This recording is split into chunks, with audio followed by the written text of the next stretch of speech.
Hello and welcome back in the last video of this Disney ranking series. The current Disney age is called the Disney Revival, and it is again a time of prosperity for Disney.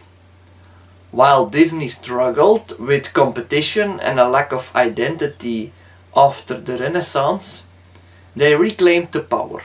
DreamWorks and Blue Sky Studios were really dwarfed by the Disney movies of this age, and even Pixar took a serious nosedive.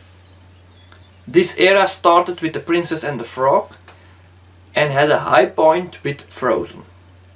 In this age we have a return to the classical fairy tales, but with a twist. The revival has less focus on romance and colorful villains and tells deep stories about family, philosophical questions and twist villains with their own motivations. Like always, no sequels, so no WreckIt Ralph 2 breaks the internet and no Frozen 2. Let's begin.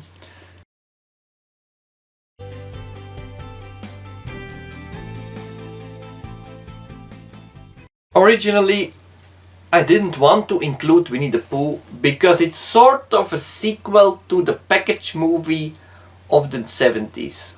But because that one wasn't included and this is a full-length movie, it got to compete. Unfortunately, it is with a landslide the worst movie of the revival. While it isn't necessarily a bad movie, it's a bit boring and slow-paced. Winnie and his friends have to find the tail of Eeyore and they have to stop the imaginary enemy of the Baxun. The songs are decent and occasionally some jokes land, but it's just for little kids and a Disney revival movie should know better.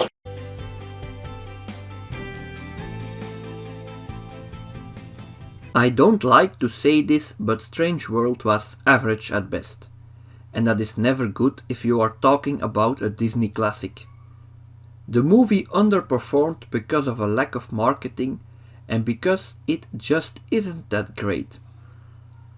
Strange World has okay main characters and a really imaginative world to show, but it lacks more depth. They try to give Dad Searcher, Granddad Jaeger and son Ethan some character dynamics, but Jaeger is very unlikable in the beginning. The fact that Ethan is the first gay character in Disney history feels undercooked as well, but it's a nice change for a start. This is just not a memorable movie.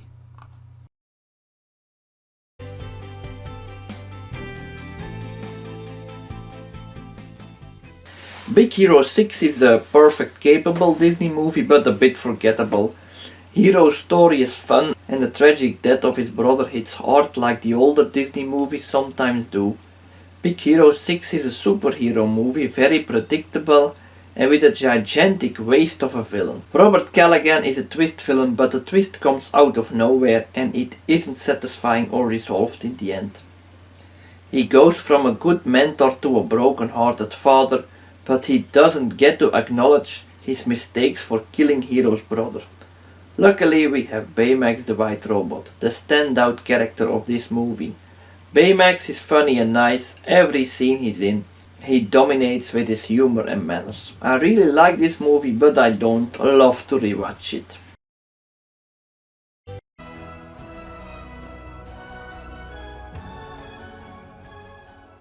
This is also a movie I don't rewatch that often, even though it's quite good. Raya and the Last Dragon has a wonderful world. There are different tribes in different countries and it's all just like Avatar: The Legend of Aang. Very great stuff. I like Raya as a protagonist, while she's a bit blander than other female protagonists in the revival era. Sisu is also very funny, but occasionally her humor falls flat. The villain Namari isn't that stunning, however. She could be a lot better. There are no songs to lighten the movie up, a bit of a shame, but I still enjoy this.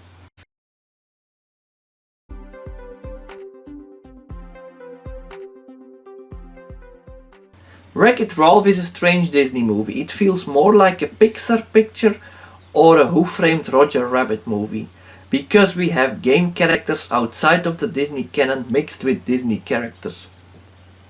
Ralph is a fictional character from a game in which he is the villain. He wants to become the hero and meets the strange Vanellope.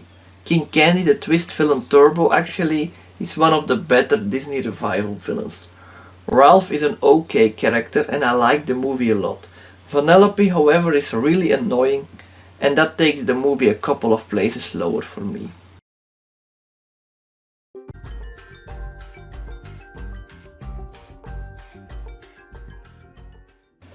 While Encanto and Frozen have deeper themes inside, the showcase of this in the revival era is without a doubt Zootopia.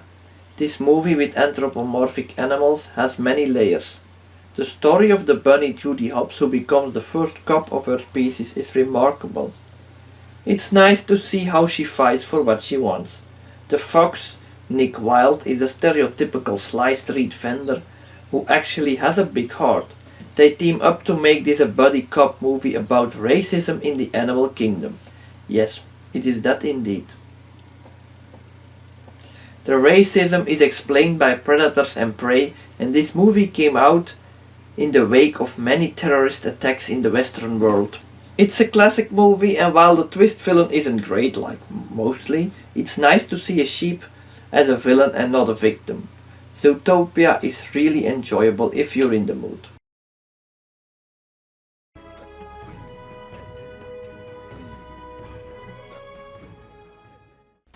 Placing Moana this low is not an insult. This age is just so good. Moana tells the story of the Polynesian princess Moana who has to save her island from the apocalypse.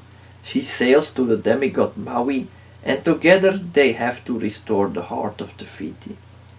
Moana's very good, the first true Disney princess who doesn't need a man except for maybe Mulan. Maui, voiced by Dwayne "The Rock" Johnson, is very fun.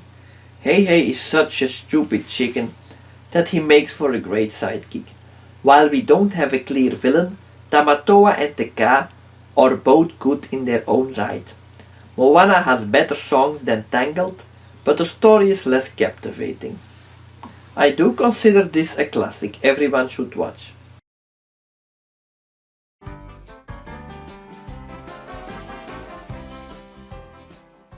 The Disney revival age started with this movie.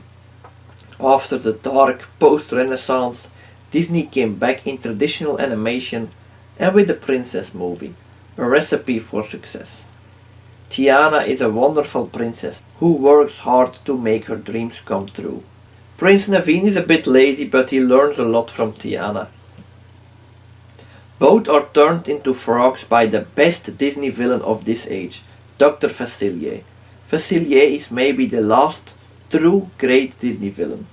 And he's not a twist villain, he's as evil as it can be. I like the animal sidekicks of Ray and Louis and the setting of New Orleans and the bayou. The songs of this movie are amazing and this movie is really a blast.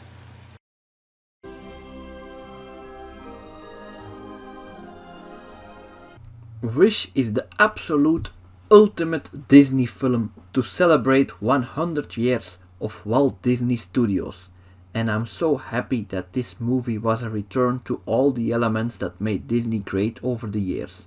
Wish tells the story of Asha making a wish upon a star. How much more Disney message can it be? The movie is packed with fun songs and funny characters and references to Disney history.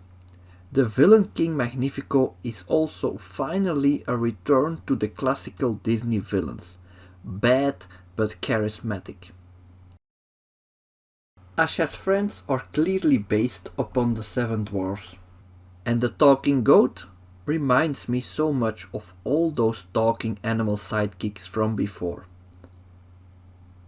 I really don't understand the hate for this movie because it's an instant classic. Please go see Wish, it is really a good movie.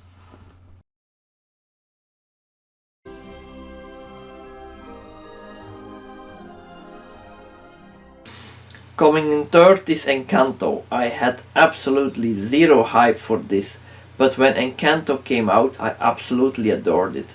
It's a masterpiece. Encanto tells the story of Mirabel Madrigal, the only member of her magical family who hasn't any superpowers. Her grandmother Abuela serves as some kind of an antagonist because she's very controlling and dominating. Mirabel has to save the magical house from the family Madrigal and has to find the lost Uncle Bruno. This movie is so much more than these few sentences. It has a big heart and I always have to cry at the ending when Abuela tells her story. At the ending she and Mirabel make things right, so emotional. This movie has also some of the best Disney songs in 10 years with We Don't Talk About Bruno and the Family Madrigal as absolute highlights. This movie deserves to be higher, but there are two who are even better.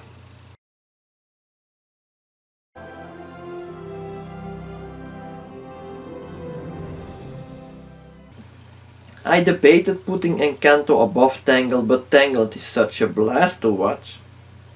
Rapunzel is one of my favorite Disney princesses with her nice long blonde hair. She's a bit of a classical Disney princess, a little naive but so kind. Flynn Rider is an atypical prince, actually a thief, and not of royalty. They fall in love when Rapunzel wants to leave her tower, where she is kept prisoner by Mother Gothel. This witch is a nice villain, one of the better in this age. We have a chameleon, a horse and a lot of nice songs. This movie is so pleasant, I always like to see it.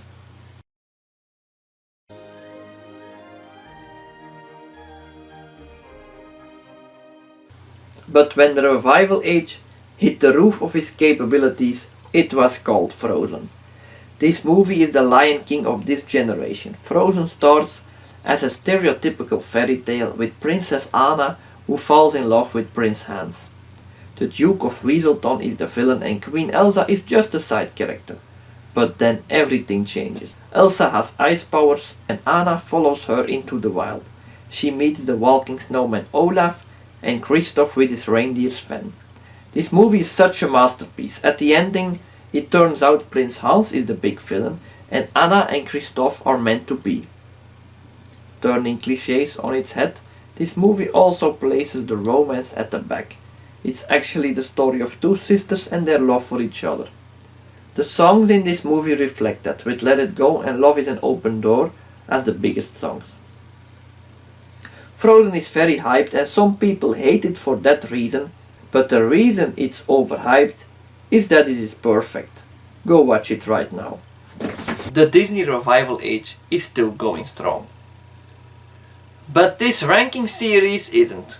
Because this was the last Disney age. Oh, yeah, I know.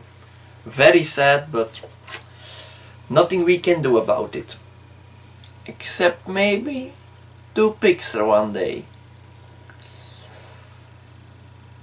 This was Brent. This was my first ranking series, totally in English, not my native language, but I hope it wasn't that bad. I'll see you maybe next time with some other ranking series. I'll have to see about that, but thank you for watching. Like and subscribe, and I'll see you next time. Bye bye.